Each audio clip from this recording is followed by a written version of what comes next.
5 महीने के लिहाज से अच्छा सेक्टर कौन सा लग रहा है आपको? नहीं देखिए, सेक्टर की बात करें तो क्लियरली बैंकिंग एक ऐसा सेक्टर है, ऑटो सेक्टर है, उसके बाद हॉस्पिटल सेक्टर है। ये 2-3 सेक्टर है जहाँ पे हमको लगता है ग्रोथ अच्छा आएगा। हम्म। बैंकिंग की बात करें तो एसबीआई अच्छा लग रहा है, महिंद्रा एंड महिंद्रा ऑटो में अच्छा लग रहा है, और हॉस्पिटल स्टॉक्स में यथार्थ और पार्क मेडी, ये कंपनीज ने बहुत ही हम्म। दमदार नंबर दिखाए। तो देखिए, आपको ऐसे खराब बाजार में ऐसे स्टॉक्स पे बेट करना चाहिए जो फंडामेंटली स्ट्रांग है और जो आपको अच्छा निवेश का रिस्क रिवॉर्ड अगले 6-12 महीने में दे सकते अब ऐसे में हम बात करें कुछ प्राइवेट बैंक्स के बारे में, यहाँ पर अगर किसी की ऑलरेडी पोजीशन है तो उनको क्या करना चाहिए? क्या अपना कैपिटल जो है पीएसयू की तरफ शिफ्ट कर लें, या फिर प्राइवेट में भी अच्छे टारगेट्स अचीव करते हुए नजर आ सकते हैं कुछ स्टॉक्स? देखिए, प्राइवेट में तो लार्ज कैप में आईसीआईसीआई बैंक काफ़ी अच्छा लग रहा है क्योंकि नंबर्स काफ़ी अच्छे आ गए। उसके बाद आईडीएफसी फर्स्ट बैंक है। मैं कहूँगा कि डेफ़िनेटली आईडीएफसी फर्स्ट थोड़ा इंटरेस्टिंग है क्योंकि पिछला क्वार्टर इनके लिए बहुत स्ट्रॉन्ग था। तो ये भी एक हम्म। अच्छा छोटा प्राइवेट सेक्टर बैंक है, तो यहाँ पे फ़ोकस करिए। और आईसीआईसीआई बैंक में मुझे लगता है कि इनका सारा बिज़नेस फैक्टर्ड इन है, जैसे एसेट मैनेजमेंट है, टिपिकली उनका जो इंश्योरेंस बिज़नेस है, तो कहीं न कहीं वैल्यू बढ़ेगी।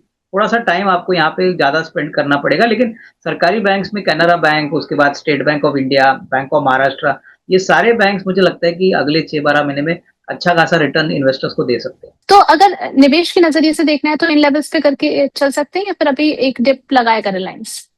देखिए, आज एक खबर आई है कि जियो क्रेडिट में बैंक ऑफ हम्म। अमेरिका 49% लेने वाला है और वो करीबन 18,000 करोड़ के लिए ये स्टेक सेल होने वाला है। तो ये बहुत हम्म। ही अच्छी बात है क्योंकि देखिए, 49% स्टेक बेचने के बाद भी जियो क्रेडिट के पास यानी रिलायंस के पास तो इसका कंट्रोल रहेगा 51%। हम्म। तो ये एक अच्छी बात है। मुझे लगता है शायद आज के सेशन में आपको एक अच्छा अपटिक देखने को मिले क्योंकि ये बात मेरे ख्याल से अनएक्सपेक्टेडली पॉजिटिव सरप्राइज़ है। हालाँकि ये हम्म। अमाउंट इतना बड़ा नहीं है, फिर भी डेफ़िनेटली ये एक पॉज़िटिव ट्रिगर है, जो मेरे ख़्याल से रिलायंस को अच्छी तरह से प्ले आउट होगा। और जियो प्लेटफ़ॉर्म जो लिस्ट होने वाली है, वहाँ पे तो हम्म। मुझे लगता है कि बहुत ही अच्छी वैल्यूएशन कंपनी को मिलेगी। थोड़ा टाइम जब तक प्रॉस्पेक्टस फाइल नहीं होता, मर्चेंट बैंकर फाइल फाइनलाइज़ नहीं होते, तब तक मार्केट को शायद इसका अंदाज़ा नहीं है। लेकिन जैसे-जैसे आईपीओ नज़दीक आएगा, मेरे ख़्याल से इसमें एक अच्छी अपटिक देखने की पॉसिबिलिटी है। टीएमसीवी, ये आपको करंट लेवल से सर कैसा लग रहा है? क्या यहाँ पर कोई अपॉर्चुनिटी बन रही है? देखिए, Tata Motors CV definitely longer term के लिए अच्छा विकल्प है क्योंकि कमर्शियल व्हीकल सेक्टर में अभी अच्छी ग्रोथ देखने को मिली है और जिस प्रकार से गवर्नमेंट का कैपेक्स हो रहा है, प्राइवेट कैपेक्स हो रहा है, कमर्शियल व्हीकल सेक्टर में पूरी तरह से एक अच्छा माहौल है। प्लस 1-2 दिन पहले आरबीआई पॉलिसी जो आई थी, वहाँ पे भी कहा गया कि जीडीपी का ग्रोथ हमको इस साल और अगले साल अच्छा आएगा। तो जभी भी जीडीपी ग्रोथ बढ़ता है, तभी डेफिनेटली ऑटो और कमर्शियल व्हीकल सेक्टर को उसका फ़ायदा मिलता है। तो डेफिनेटली वर्थव्हाइल हम्म। है, लेकिन नज़रिया थोड़ा लंबा रखिए। साल, डेढ़ साल का अगर कोई नज़रिया है, तो ये साइकिल डेफिनेटली इन्वेस्टर्स को बेनिफिट करेगा। ओके, और साथ ही साथ अगर हम टीएमपीवी की बात करें सर, आज इसमें भी जो है वो ऑलमोस्ट 2% की अपसाइड देखने को मिल रही है। टीएमपीवी में भी क्या same strategy, same opportunity create हो रही है? देखिए, पैसेंजर कार में जो टाटा मोटर्स का बिज़नेस मॉडल है, ऑलमोस्ट 80% लैंड रोवर यूके से आता है और ये हम्म। प्रीमियम कार है, तो वहाँ पे डेफिनेटली गाड़ी की बिक्री काफ़ी अच्छी हो रही है। तो यहाँ पे भी मैं यही कहूँगा कि लंबा नज़रिया अगर आपका है, तो यहाँ पे भी थोड़ा निवेश करिए क्योंकि बहुत सारे अंडर परफॉर्मेंस के पीरियड के बाद अभी वापस मेरे ख्याल से साइकिल चेंज हो रहा है, पॉजिटिव हो रहा है। तो कहीं न कहीं इवन हम्म। टाटा मोटर्स पीवी में भी आप निवेश कर सकते हो, लेकिन नज़रिया वही कम से कम 12-15 महीने का टाइम फ्रेम लेके यहाँ पे निवेशित रहिए।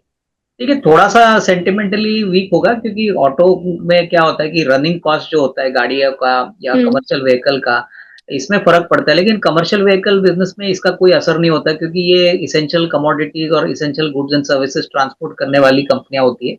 पैसेंजर कार में हो सकता है थोड़ा बहुत नरमी आए, लेकिन फाइनली मुझे लगता है कि देखिए, काफ़ी ऑटो कंपनीज़ अभी इलेक्ट्रिक व्हीकल गाड़ियाँ भी बना रहे हैं। तो कहीं न कहीं डिमांड आइस इंजन यानी पेट्रोल, डीज़ल इंजन की गाड़ियों से इलेक्ट्रिक व्हीकल में जा रहे हैं। तो कहीं न कहीं तो हम्म। डिमांड शिफ्ट होगा और मुझे नहीं लगता है कि इससे कोई बड़ा डिमांड नेगेटिव आएगा। आई थिंक जो गाड़ियाँ चलाते हैं और जो गाड़ियाँ हम्म। खरीदना चाहते हैं, वो तो पेट्रोल, डीज़ल तो वैसे भी खरीद लेंगे, तो उसमें मुझे नहीं लगता है कि कोई बड़ी आफ़त आएगी। बट हाँ, शॉर्ट टर्म में थोड़ा नेगेटिव सरप्राइज़ आ सकता है। अब आगे के लिए जीएमआर एयरपोर्ट कैसा लग रहा है आपको? नहीं देखिए, जेएमआर एयरपोर्ट एक एयरपोर्ट की कंपनी है और एयरपोर्ट एक बहुत बड़ा इंफ्रास्ट्रक्चर होता है। बहुत कम कंपनीज़ है इंडिया में जो इस प्रकार का इंफ्रास्ट्रक्चर प्रोवाइड कर सकते हैं। तो मैं तो कहूँगा कि जिनका 1.5-2 साल का नज़रिया है, ये एक लॉन्ग टर्म बेट है क्योंकि एयरलाइन इंडस्ट्री चलेगी तो एयरपोर्ट्स तो डेफ़िनेटली चलेंगे और इंडिया में एयरलाइन का जो ट्रैवल हो रहा है, वो बहुत तेज़ी से बढ़ रहा है।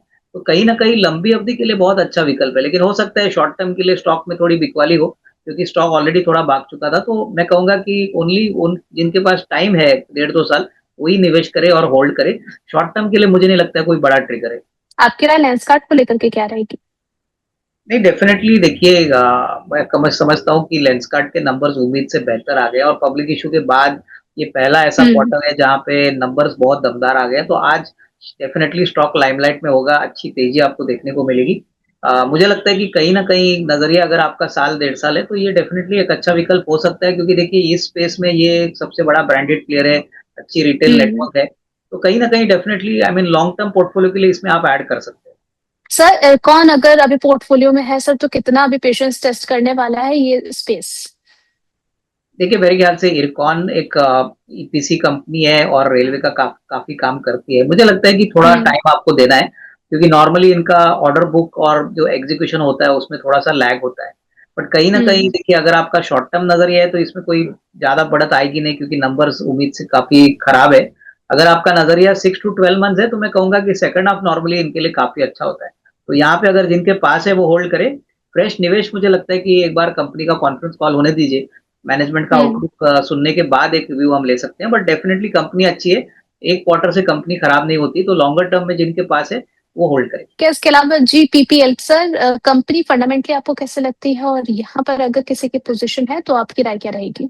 देखिए, मुझे लगता है कि गुजरात पिपो एक काफ़ी बड़ा पोर्ट प्लेयर है और जिस प्रकार से इंडिया में इंफ्रास्ट्रक्चर ग्रोथ हो रहा है, इम्पोर्ट एक्सपोर्ट हो रहे हैं, तो इसका डायरेक्ट बेनिफिट पोर्ट्स को हो रहा है। तो नंबर्स तो डेफिनिटली काफ़ी अच्छे हैं। मेरे ख्याल से ये भी एक ऐसा स्टॉक है जो थोड़ा धीरे चलता है, लेकिन नंबर्स अच्छे होने के कारण और कंपनी के बिज़नेस मॉडल अच्छे होने के कारण यहाँ पे आप निवेशित रह सकते हो। देखिए, फ्रेश बाइंग अगर आपको करनी है, तो आपको मिनिमम 12-15 महीना देना है क्योंकि ये क्वार्टर ऑन क्वार्टर वाला स्टॉक नहीं है। आपको साल भर के नज़रिए से ही इसको देखना चाहिए। अपोलो हॉस्पिटल सर कैसा लगता है आपको, और यहाँ पर आपकी राय क्या रहेगी? देखिए, अपोलो हॉस्पिटल्स सबसे बड़ा प्लेयर है और मेरे ख्याल से बड़ी बेड कैपेसिटी होने के कारण उनकी प्रॉफिटेबिलिटी भी बहुत तगड़ी है। इनकी फार्मेसी बिजनेस भी है जो काफ़ी अच्छा पैसा बना रही है। देखिए, 2-3 दिन पहले ऐसी खबर आई थी कि गवर्नमेंट सोच रहा है कि बड़े हॉस्पिटल्स को रूम के रेट्स में कोई कैपिंग आए, यानी कि बहुत सारा पब्लिक आउटक्राई के कारण ये पता चल रहा था कि बहुत महँगे हो गए हॉस्पिटल्स। But hmm. डेफिनिटली एक हुँ। बात मैं कहूँगा कि देखिए, ये हॉस्पिटल ऐसी जगह होती है जहाँ पे पेशेंट के पास कोई ज़्यादा चॉइस होता नहीं है जब उनको इमरजेंसी में लाया जाता है। तो कहीं न कहीं नंबर्स अगर आपके नज़रिए में सिर्फ़ क्वार्टर ऑन क्वार्टर है तो हो सकता है कि रिज़ल्ट्स के बाद थोड़ी बिकवाली देखने को मिले। बट हाँ, अगर आपका नज़रिया साल, डेढ़ साल है, तो ये एक एन्युटी वाला बिज़नेस है और इंडिया में जिस प्रकार से लाइफ़स्टाइल के अभी नए-नए डिज़ीज़ेज़ आ रहे हैं, हॉस्पिटल जो मल्टी स्पेशलिटी काम करते हैं, उनके लिए डेफ़िनिटली रनवे बड़ा है। तो अपोलो हॉस्पिटल्स में लॉन्ग टर्म का तो कोई सवाल ही नहीं, बहुत ही अच्छा विकल्प है, आपके पोर्टफोलियो में और ज़रूर होना चाहिए।